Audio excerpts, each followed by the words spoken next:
My family banned me from Christmas for one reason, but their perfect night turned into a nightmare, and I was the reason why.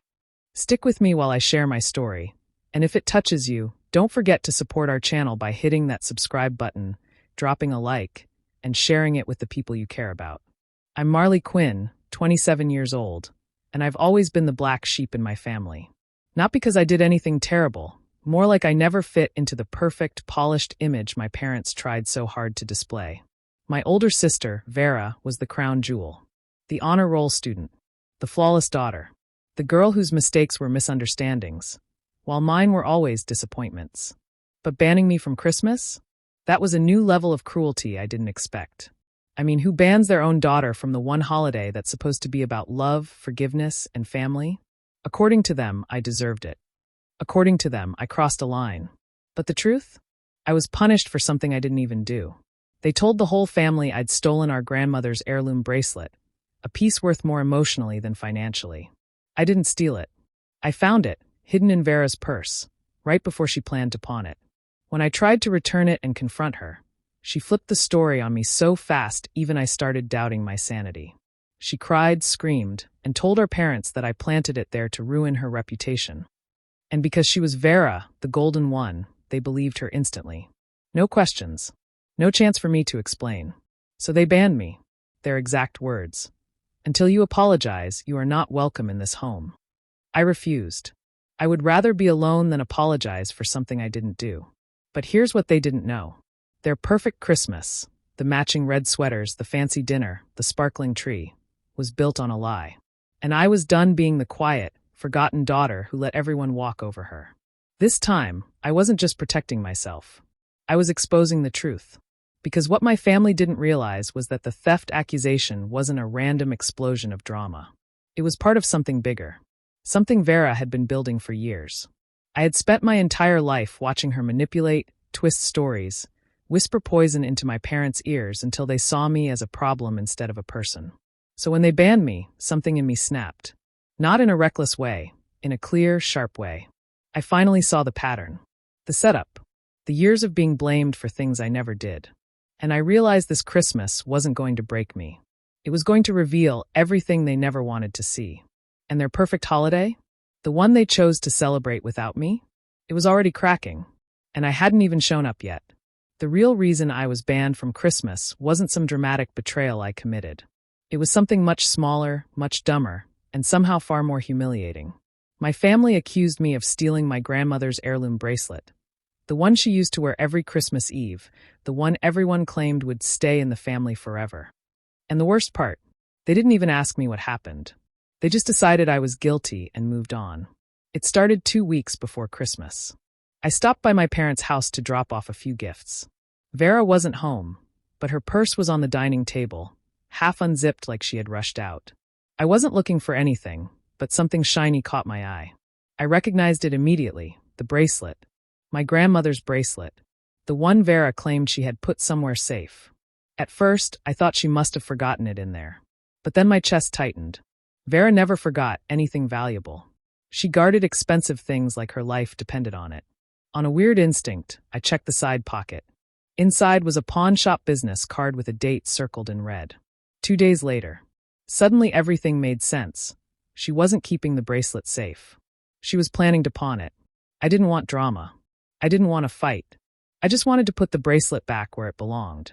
So I took it, wrapped it in tissues, and waited for her to come home. When she walked in, I told her calmly what I found and handed it to her. That's when I realized I'd made a massive mistake. Her eyes widened, not in guilt, but in calculation. She wasn't scared she'd been caught. She was rearranging the story in her head. Then she started screaming. Full volume, crocodile tears, shaking like I'd pulled a knife on her. She yelled for my parents, yelling that I had broken into her stuff, that I had stolen the bracelet and planted the card to make her look like a thief. The speed at which she twisted everything stunned me, and the speed at which my parents believed her, that hurt the most. My mom snatched the bracelet from my hand like it was contaminated. My dad blocked the doorway like I was some criminal trying to escape. They didn't listen when I explained. They didn't even look at the card. They didn't ask why Vera's purse had been left open. Nothing. It was like they'd been waiting for a reason to believe the worst about me. Vera cried louder, saying she didn't feel safe around me. Mom said she agreed. Dad told me I needed to get help. And then the sentence that sliced deeper than any other. Until you apologize for what you did, you are not welcome at Christmas. Period. Apologize? For telling the truth? I walked out that night shaking, furious, embarrassed, and heartbroken. But I didn't apologize.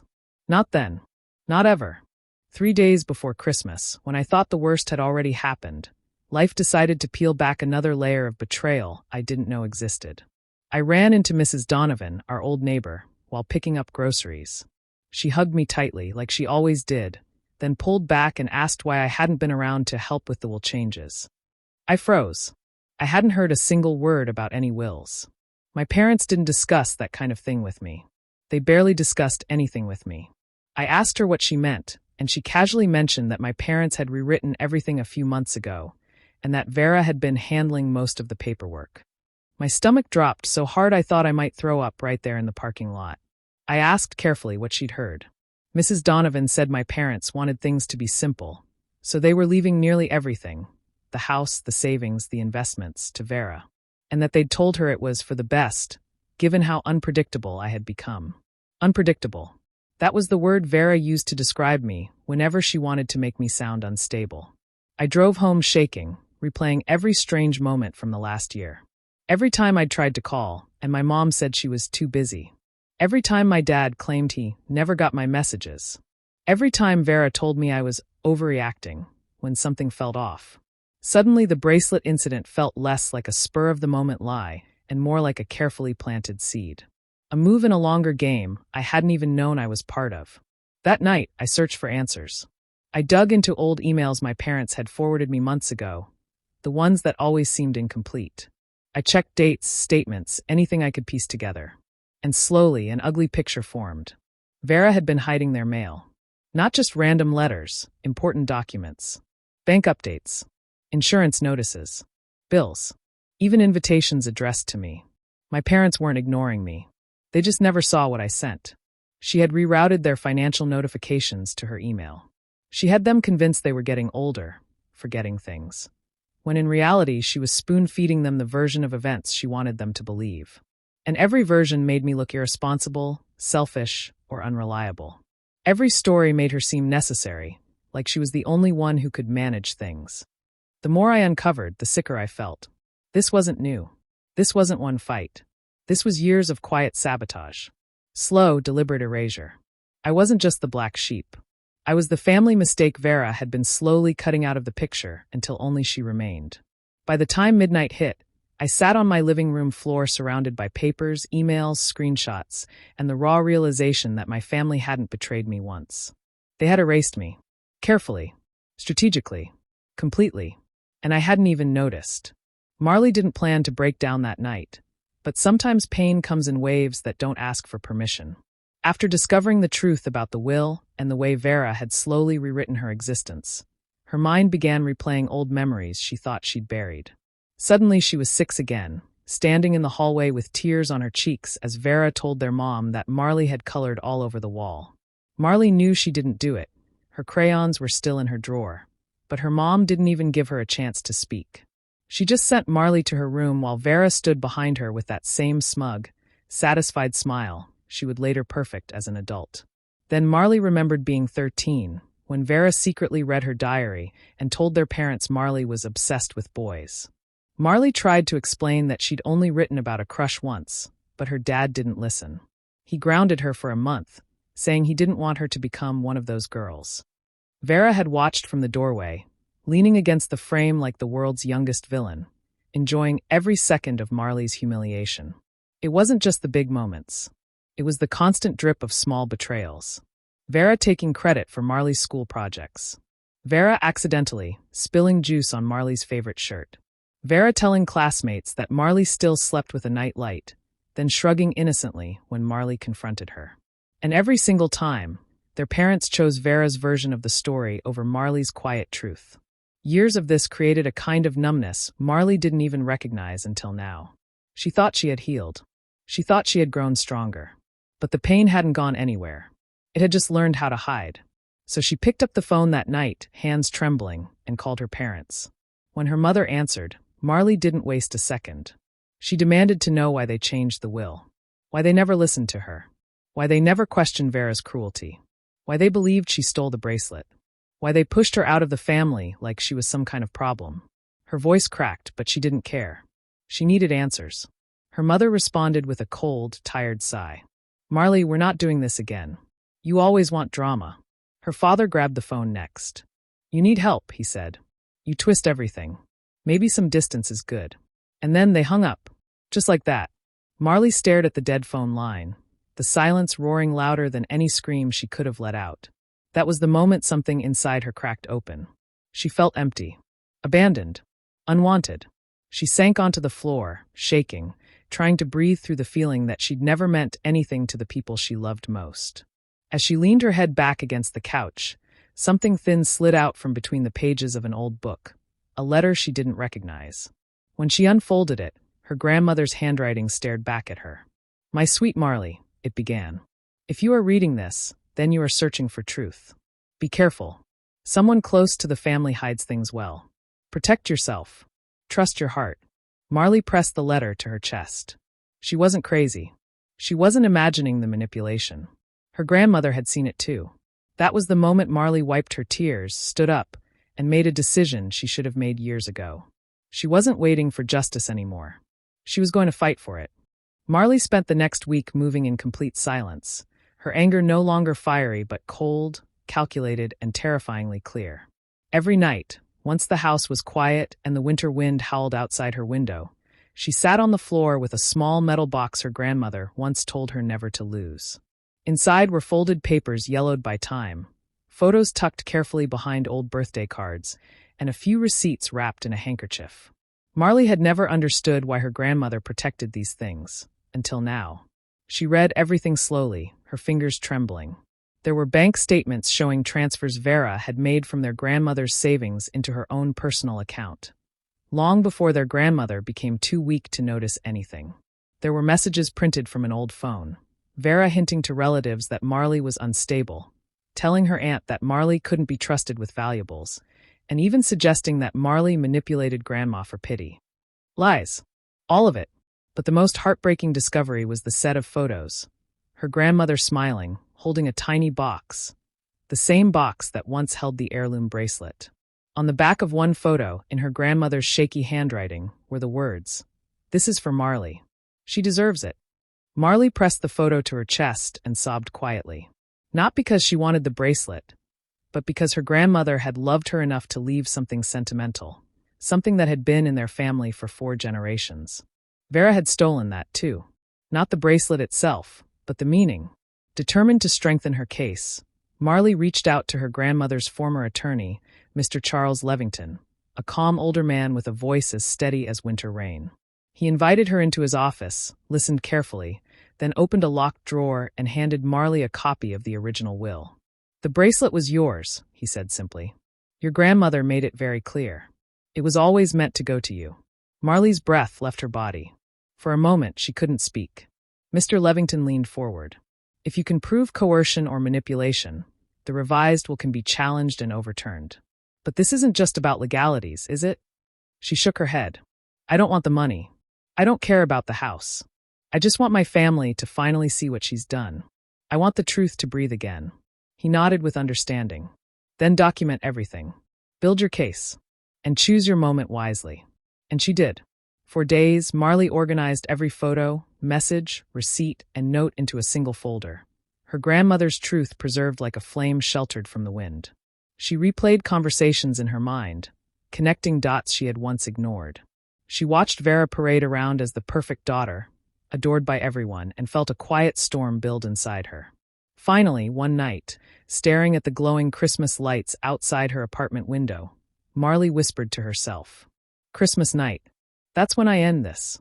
Not with anger, not with chaos, but with truth sharpened into a blade." Her plan was set. Marley's hands shook as she placed the folder on the small table in front of her. It wasn't just any folder. It was her proof, her shield, her voice after years of being silenced. Inside were copies of emails Vera had sent, bank statements showing money diverted, photos of her grandmother's bracelet, and the attorney's letter confirming the original will. Every piece of evidence felt heavy in her hands, but the weight was nothing compared to the anticipation building in her chest. Tonight, Christmas Eve, she was going to confront everything she had been forced to endure in silence. She dialed Lyndon Ford's number and held her breath. Lyndon and she had grown up together, inseparable until life pulled them apart. Now, he was a private security professional, calm under pressure, with a sharp eye for detail. The first time she explained the situation, she expected him to tell her she was overreacting, that this was too risky, but Lyndon's voice was steady. "I'll go with you. I'll make sure nothing slips past and document everything. You won't do this alone." Hearing him say that, Marley felt a surge of relief. For the first time in years, she wasn't alone. By evening, she had packed a small bag, the evidence folder, her phone fully charged, and a camera for additional documentation. She glanced at herself in the mirror, brushing a strand of hair from her face, and felt her stomach twist. She was nervous, yes, her hands trembled, her heart raced, but there was also a fire burning inside her. She had rehearsed her words, memorized the order of the documents, and envisioned every reaction she might face. This wasn't just about exposing Vera, it was about reclaiming her own voice. The drive to the Quinn family home was quiet, the streets empty except for the occasional car, lights twinkling in yards that seemed cheerful in every other home but hers. Marley gripped the edge of her seat as Lyndon drove. She thought of her parents, who believed lies over truth, and of Vera, who had manipulated them for years. She thought of every Christmas past, every time she had sat on the sidelines, watching them celebrate without her, pretending to be part of something she never truly belonged to. That memory fueled her determination. Lyndon finally pulled up at the curb, and Marley took a deep breath, feeling the chill of the winter night on her face.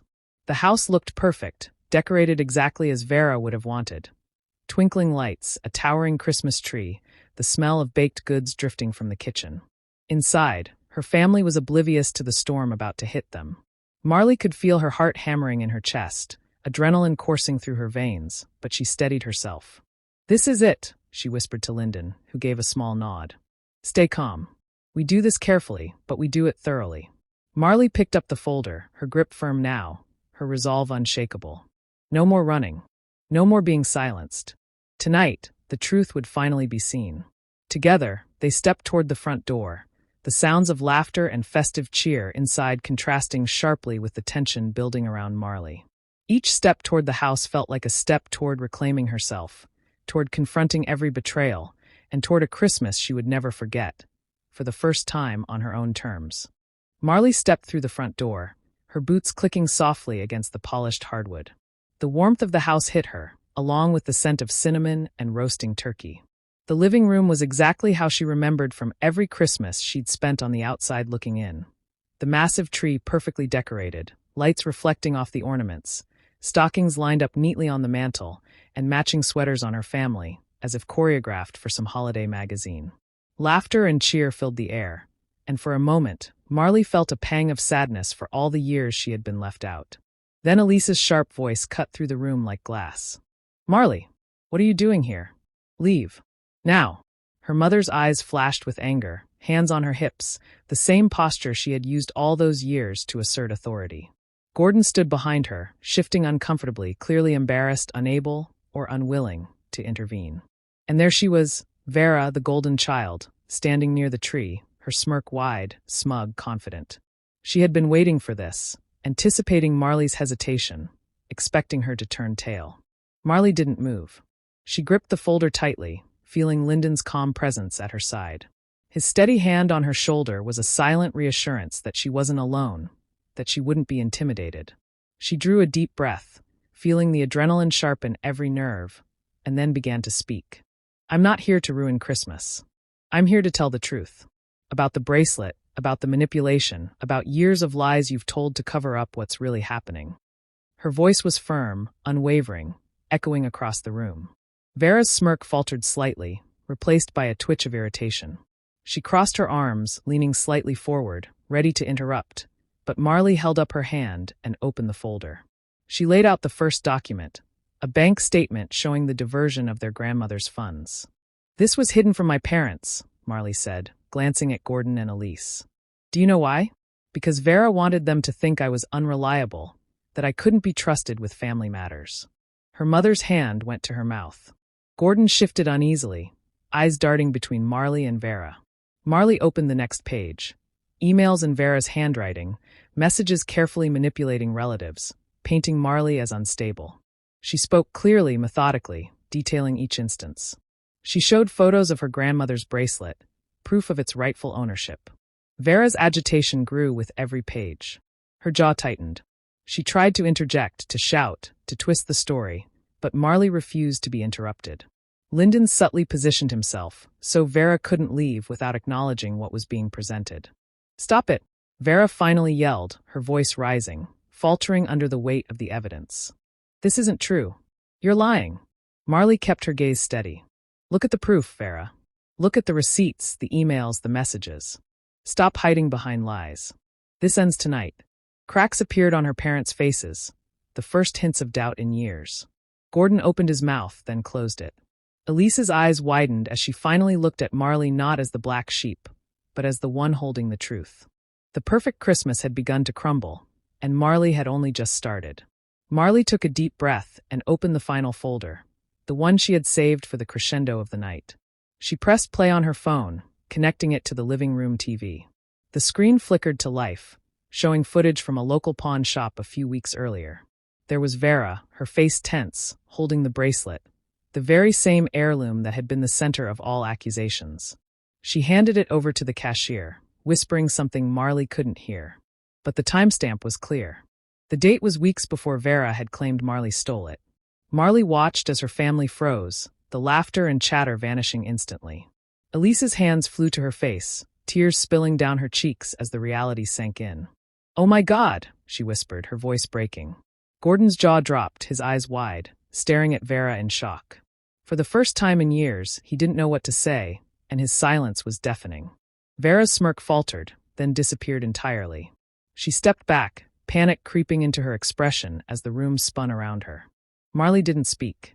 She let the video run, letting the evidence speak louder than any argument or explanation. Vera's panic grew, and she began to scream, lashing out, pointing fingers at Marley. "This isn't real. You set me up. You're lying. You've always hated me." Her voice grew shrill, desperate, as if sheer volume could erase what everyone now saw. Her accusations bounced off the walls, but Marley stayed calm, composed. She had rehearsed this moment in her mind countless times, and now she simply waited. And then, in her frenzy, Vera slipped. She muttered the exact words she had whispered to the pawn shop cashier. Words only the person who tried to pawn the bracelet would know. The room fell silent. Her parents looked at her, their faces turning pale, their eyes wide with disbelief. Elise sank to her knees, shaking, crying uncontrollably. Gordon ran a hand through his hair, staring at Vera like he didn't recognize the daughter he had raised. The truth hit them like a hammer. Marley wasn't lying. She had been telling the truth all along. All those years of doubt, all the accusations, all the mistrust, it had been misplaced. The betrayal hadn't been from Marley. It had been from the one they had trusted without question. Vera, realizing there was no escape, tried to dash toward the door, her screams blending with the panic in her voice. But Lyndon, calm and firm, stepped in front of her. "You're not going anywhere," he said, blocking her path. "The pawn shop already reported your attempt. You're accountable for what you've done." Vera's eyes widened in shock, her mouth opening to protest, but no words came out that could undo what had just been revealed. For the first time in her life, Marley saw the people she loved, the people who had once doubted her, look at her with understanding. It was more than vindication. It was a release, a quiet justice that no argument, no apology, and no tears could replicate. Vera's lies had crumbled completely, and the family she had manipulated now faced the truth she had worked so hard to expose. Marley's heart pounded, not with anger, but with relief and a sense of peace she hadn't felt in years. Tonight, the truth had finally won. Marley stood in the doorway, her coat draped over her arm, the folder of evidence still clutched tightly against her chest. The room was silent now, except for the muffled sobs of her mother and the heavy breathing of her father, both trying to process what had just unfolded. The heat of the house, once warm and comforting, now felt suffocating, as if the walls themselves had absorbed all the tension and betrayal. "Elise," Marley began, her voice soft but firm, turning to her mother, who was still kneeling on the floor, hands covering her face. "I'm leaving. I can't. I won't be part of this family pretending anymore." Her mother scrambled to her feet, tears streaking her cheeks, voice breaking. "Marley, please stay. Stay for Christmas dinner. We can fix this. We can." Marley shook her head. "No, not tonight. Not ever. I came here to show the truth, not to rebuild something that was already broken. I'm done being a part of a lie." Her eyes swept the room, lingering on Vera, who was slumped in a chair, arms crossed, silent now, defeated. She had wanted drama, confrontation, attention. But she had lost, and Marley didn't need to humiliate her further. Marley's fight was never about punishment. It was about clarity, about reclaiming herself. Gordon stepped forward, embarrassment and guilt written across his face. "Marley, I'm sorry. We should have believed you. I should have listened. You didn't believe me when it mattered," Marley interrupted, her voice steady, cutting through the words of apology. "This isn't about money, about a bracelet, or even Christmas dinner. It's about truth. That's all I wanted, and I have it now." Her parents exchanged glances, shame and regret evident, but Marley didn't wait for forgiveness. She had given them the truth, and that was enough for her. There was no reason to linger, no need to watch them crumble further under the weight of realization. She adjusted the strap of her bag and stepped toward the door. Lyndon followed closely, his calm presence grounding her as they moved past the stunned family. The cool winter air hit her face as she opened the door. It was crisp, clean, a stark contrast to the suffocating tension inside. Marley inhaled deeply, feeling the freedom in each breath. She had done what needed to be done, but she wasn't tied to the aftermath. She wasn't responsible for repairing what had been broken for years. Lyndon walked beside her to the car, the faint hum of the engine starting, filling the silence. "You did the right thing tonight," he said quietly, eyes meeting hers. "Not everyone would have had the courage to walk in there and face all of that, and not everyone would have walked away with dignity once it was done."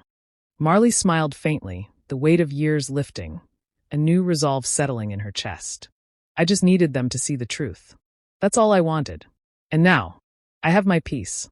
She got into the car, and as Lyndon drove away from the house, the glow of the Christmas lights fading behind them, Marley felt lighter than she had in years. The confrontation was over. The lies had been exposed.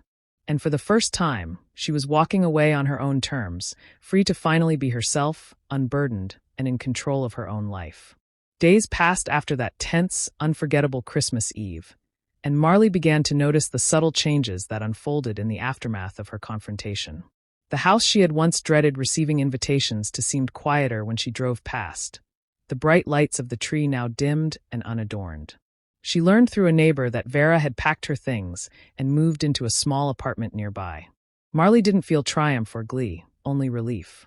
Vera was out of the immediate sphere of her life, and for the first time in years, Marley could breathe without the tension of constant manipulation hanging over her. Her parents, on the other hand, had begun taking steps to face the cracks in their family. Marley received word that Elise and Gordon had started therapy, attempting to untangle the years of control and deceit Vera had exercised over them. It was slow progress, and Marley knew change wouldn't happen overnight, but she allowed herself a quiet satisfaction knowing they were at least acknowledging their failures. They were learning to see through the lies they had blindly accepted, and that alone was a kind of justice. Then, one afternoon, Marley found a letter slipped under her door. Her hands trembled slightly as she picked it up, recognizing her mother's handwriting immediately. She unfolded it carefully, reading each line with measured attention. Elise's words were raw and sincere, a combination of regret, sorrow, and yearning for understanding. "Marley, I can't undo the pain we caused you, but I want you to know that I see you now. I finally understand how blind we were and how much you endured alone. I am so deeply sorry." Marley's chest tightened, tears welling, but this time they were not from anguish.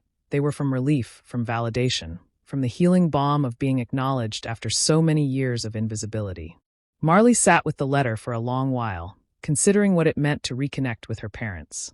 She wasn't ready yet. Trust had been broken over decades, and rebuilding it would take patience and space. For now, she allowed herself the luxury of distance, understanding that healing was a personal journey, and she had finally begun to reclaim it. That evening, Marley curled up on her couch, a cup of tea in her hands and soft music playing in the background. The snow fell gently outside her window, covering the streets in a serene white blanket. She reflected on the recent events, the confrontation, the evidence, the collapse of Vera's lies, and realized she felt something she hadn't in years: peace. She hadn't sought revenge that would ruin lives. She had sought truth, and truth alone had been enough to restore her dignity and her sense of self. For the first time in years, Marley spent Christmas not crying in a corner, not feeling isolated or betrayed, but embracing the quiet, profound sense of healing. She let herself smile at the memory of the confrontation, at the knowledge that she had stood her ground with courage and integrity. No gifts, no grand gestures, no wealth mattered as much as this: the reclamation of her own life.